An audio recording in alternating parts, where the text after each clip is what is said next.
Kewajiban puasa ini sebenarnya bukan produk hukum baru yang dikeluarkan oleh Nabi besar Muhammad SAW, tapi ini adalah bentuk ibadah yang memang sudah dari dulu dilaksanakan oleh nabi-nabi terdahulu. Sebagian pendapat ulama menyatakan bahwa ibadah puasa ini adalah ibadah antara Tuhan dan hambanya langsung, tentu dengan catatan yang beriman itu tadi, dan ini ibadah yang dikatakan sebagai ibadah yang rahasia antara hamba dan Tuhannya.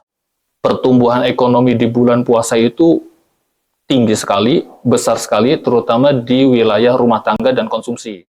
Assalamualaikum warahmatullahi wabarakatuh. Halo sahabat Syariah Cash. Apa kabar semuanya? Saya harap semuanya dalam keadaan yang sehat dan juga bahagia selalu.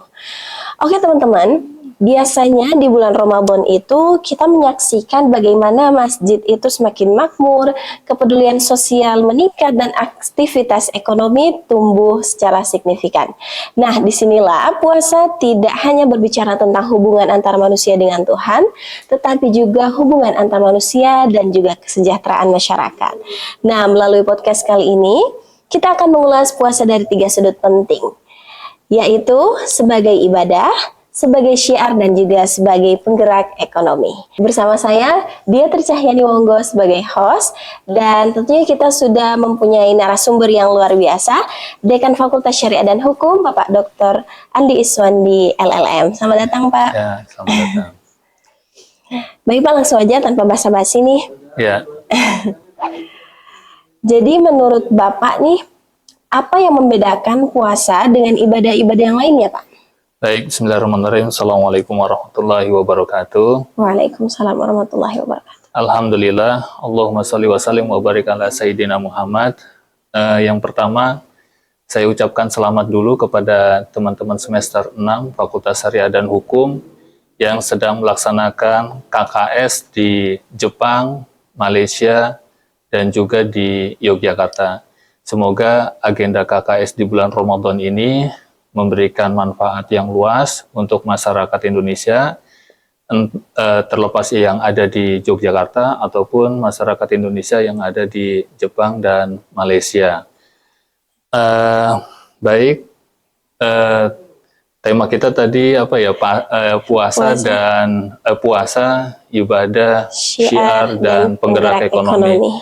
Untuk puasa sendiri seperti teman-teman sudah ketahui bahwa memang ini adalah ibadah yang maktub begitu ya, yang menjadi rukun Islam dan ketentuannya jelas di dalam teks Al-Quran itu kutiba alaikumusiyam. Jadi ini ibadah yang memang diwajibkan.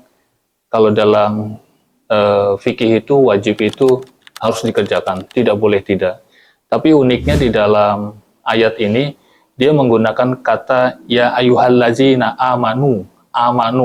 Amanu di sini mungkin ada beberapa penafsiran ya. Terlepas dia itu muslim, tapi di sini penekanannya adalah iman. Ada kemungkinan teman-teman yang muslim itu tidak beriman. Ada kemungkinan teman-teman muslim itu hanya sekedar muslim KTP atau muslim abangan.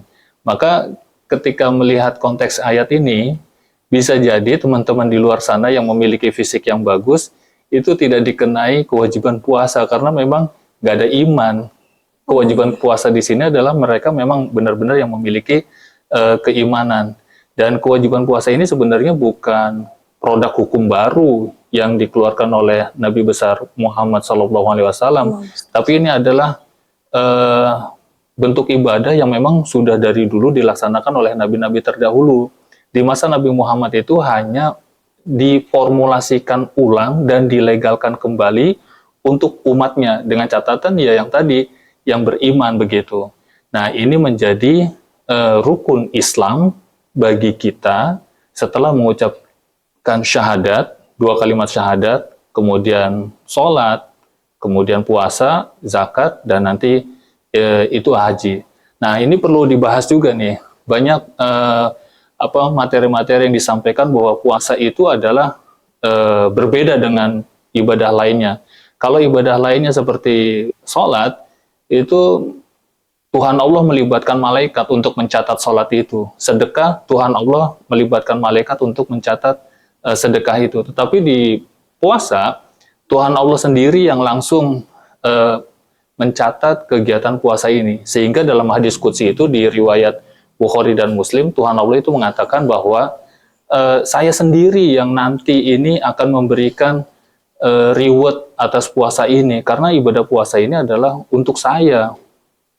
Dan beda dengan ibadah-ibadah lainnya. Ibadah lainnya ini adalah ya untuk umat begitu kan, untuk manusia. Tapi ibadah puasa ini adalah urusannya hambaku ya dengan aku begitu. Sehingga nanti Tuhan Allah sendiri yang langsung nanti memberikan rewardnya begitu.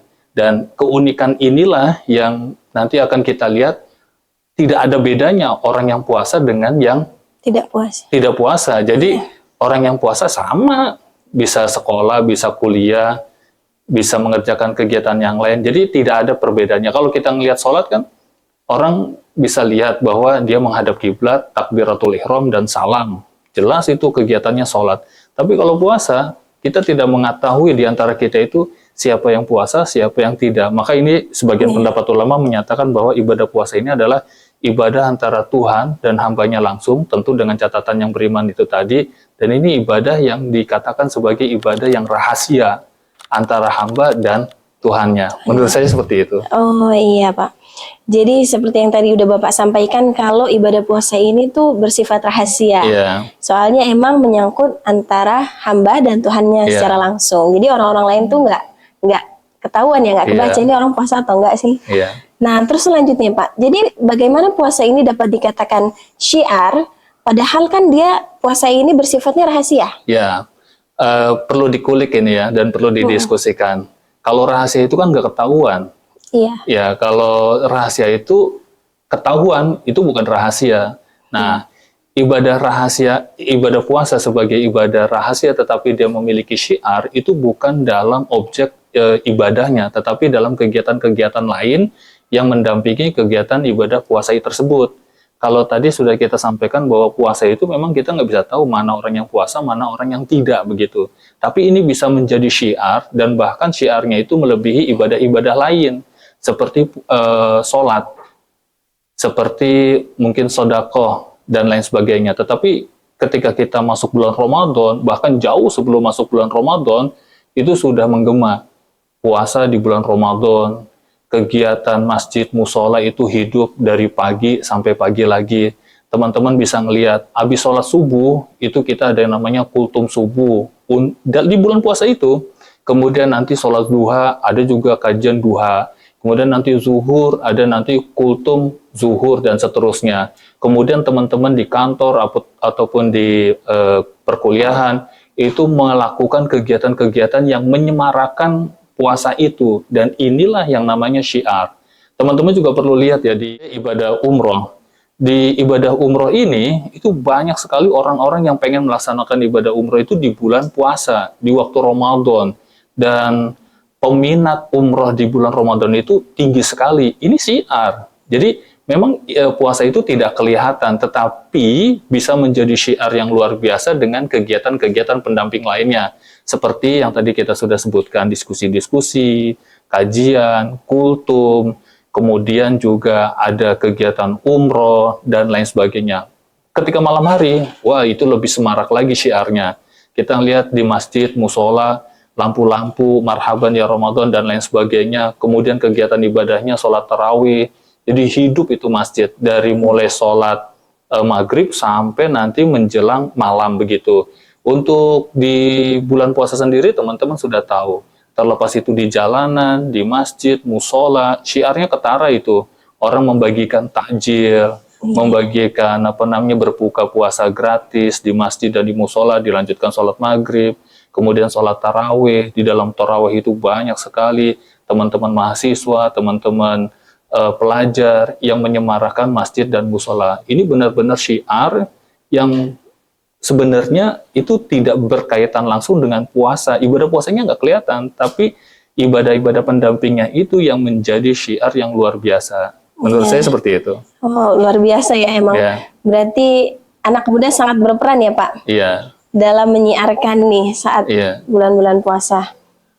Kemudian, lalu bagaimana ibadah puasa ini dapat memberikan dampak terhadap pergerakan ekonomi Pak? Ya karena kita Fakultas Syariah dan Hukum dan juga di sini ada prodi ekonomi syariah, mungkin materi ini dikaitkan dengan ekonomi syariah. Dan kebetulan home base saya di prodi ekonomi syariah. Jadi begini teman-teman, kalau kita ngelihat data di pemerintah atau kita ngelihat data di BPS, jadi pertumbuhan ekonomi di bulan puasa itu tinggi sekali, besar sekali, terutama di wilayah rumah tangga dan konsumsi.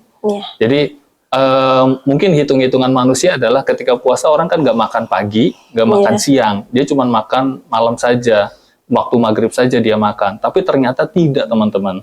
Teman-teman bisa lihat waktu bulan puasa itu orang bahkan berkali-kali lipat bisa menyediakan makanan, terlepas itu masak ataupun beli. Nah ini untuk takjil gitu kan, untuk berbuka puasa dan seterusnya. Terlepas untuk dikonsumsi sendiri, rumah tangga sendiri, ataupun untuk kelompok atau masyarakat, ataupun untuk dalam bentuk sedekah. Dalam rumah tangga saja, ini kisaran sampai posisi yang 20% peningkatannya. Dan teman-teman sendiri bisa melihat ketika pemerintah mau memasuki bulan Ramadan, itu sudah mengumumkan bahwa stok gas aman, stok beras aman, stok minyak aman, 9 bahan pokok itu aman, dalam rangka untuk permintaan pasar atau konsumsi masyarakat di 9 bahan pokok ini. Dan ini juga banyak di sektor lain seperti pakaian, kemudian transportasi, dan lain sebagainya. Bahkan kalau misalkan kita ngelihat di wilayah sekunder, kalau yang primer tadi kan pokok begitu ya, di wilayah sekunder seperti misalkan kebutuhan di otomotif, atau di kebutuhan wisata, atau di kebutuhan papan, itu banyak produsen-produsen yang memberikan diskon-diskon yang luar biasa untuk pemasaran dan peminatan yang tinggi di bulan Ramadan ini. Jadi kalau kita ngelihat banyak produsen otomotif itu yang menawarkan diskon yang luar biasa di bulan Ramadan. Pembeliannya itu meningkat. Kemudian di rental juga meningkat, pakaian meningkat dan lain sebagainya. Maka ini perlu juga dicermati terutama bagi teman-teman mahasiswa di prodi ekonomi syariah, bisa nih buat kita kembangkan bisnis, bisa nih buat kita kembangkan belajar tentang ekonomi di bulan puasa gitu. Terlepas nanti jualannya gorengan, makanan, ataupun jualan pakaian dan lain sebagainya. Tapi teman-teman perlu ingat di sini, kebutuhan pokok yang di bulan Ramadan itu apa? Yang nomor satu jelas itu konsumsi masyarakat itu di wilayah pangan, 9 bahan pokok itu tadi. Kemudian itu pakaian, kemudian itu yang selanjutnya tadi otomotif dan lain sebagainya. Dan ini perlu dicatat juga bahwa penggerak ekonomi ini bukan dari muslim karena sedang beribadah puasa, tidak. Di luaran sana kita bisa melihat teman-teman kita yang non-muslim bahkan itu ikut war tajil juga, antusias sekali. Bahkan mereka itu sudah keluar rumah untuk berburu makanan tajil itu jauh-jauh sebelum maghrib, jam 3 mereka sudah berburu makanan. Nah ini pasar kita bisa melihat dan bisa masuk di wilayah ini, terlepas nanti teman-teman memiliki bidang apa, mungkin saya cocoknya di kuliner, mungkin saya cocoknya di baju, mungkin saya cocoknya di apa dan lain sebagainya. Tapi ini kita tidak nafikan bahwa di bulan puasa inilah ekonomi bergerak. Di bulan puasa inilah ada pergerakan ekonomi yang signifikan. Tadi kita sudah sampaikan sekitar 20%-an begitu. Dan bahkan tadi kita bicara ekonomi ya di sektor retail aja. Nah di wilayah peredaran uang luar biasa. Jadi orang yang taruhlah pas-pasan saja itu dia berburu rupiah, menukarkan rupiah untuk nanti dibagikan di hari raya dan selanjutnya begitu. Apalagi di tingkat ekonomi yang ke atas, mereka berburu uang untuk nanti dibagikan dalam bentuk infak, sodako, zakat dan seterusnya. Ini peredaran yang luar biasa begitu. Dan mungkin kalau bagi teman-teman mahasiswa melihatnya ini adalah sebagai peluang untuk mengembangkan diri dalam sektor bisnis. Kalau sekarang kan kita ajarkan ya tentang e-commerce dan lain sebagainya. Coba kita bisa nggak masuk ke wilayah sektor real, buka dagangan, buka gelar, takjil dan lain sebagainya. Itu seru. Pokoknya sih sebenarnya kita belajar aja dulu untuk nanti kita mendapatkan sesuatu yang lebih itu belakangan. Saya kira itu. Iya Pak. Jadi memang bulan Ramadan ini memberi pengaruh yang besar ya Pak, apalagi di bidang di sektor ekonomi. Nah, karena sebagai penutup Pak, jadi aku mau nanya harapan apa yang ingin Bapak wujudkan nanti di bulan Ramadan bagi individu dan juga masyarakat? Ya, saya menyampaikan apa yang disampaikan Pak Rektor, Prof. Nasaruddin Umar, Rektor Universitas PTIQ Jakarta. Beliau selalu mengamanatkan kepada kami di struktur dan teman-teman mahasiswa dan juga teman-teman dosen bahwa PTIQ di bulan Ramadan itu libur, tidak ada perkuliahan. Tapi justru kegiatannya lebih banyak daripada sebelumnya, yaitu mereka semuanya mengadakan kegiatan menyemarakan ibadah di masjid, di musola, dan seterusnya. Bahkan untuk teman-teman mahasiswa ini sendiri yang tidak memiliki kegiatan, kita push untuk mereka berkegiatan untuk menyemarakan di bulan Ramadan.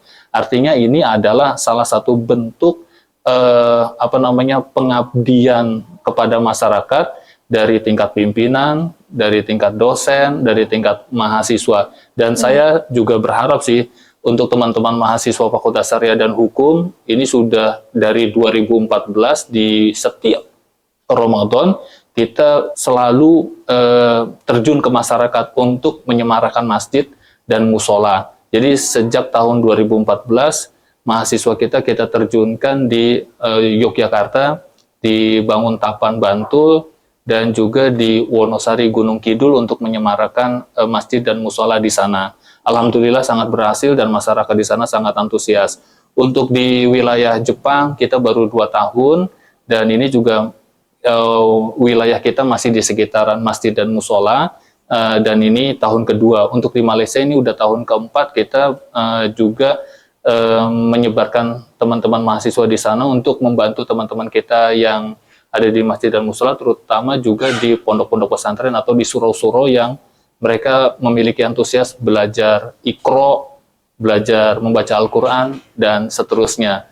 Dan Alhamdulillah PTIQ sendiri ini memberikan wadah untuk teman-teman berkreasi, kemudian berkontribusi dan melakukan pengabdian kepada masyarakat. Ya memang tagline kita itu adalah Quran. Jadi Universitas PTIQ ini dagangannya adalah Quran. Jadi kita syiarnya adalah syiar ibadah, syiar Quran. Saya kira itu. Iya. Baik Pak, jawaban yang luar biasa. Semoga yang KKN di Jogja, Malaysia, dan juga Jepang lancar ya, harapan kita semuanya.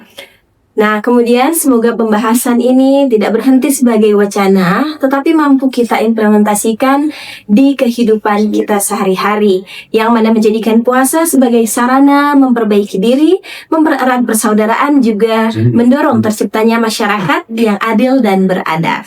Nah Pak, terima kasih sudah berkenan hadir podcast ini.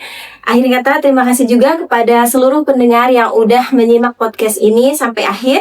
Semoga apa yang kita bahas ini membawa manfaat dan juga keberkahan bagi kita semua. Amin, amin ya robbal alamin. Baik, untuk teman-teman di rumah jangan lupa like, comment, dan share video ini.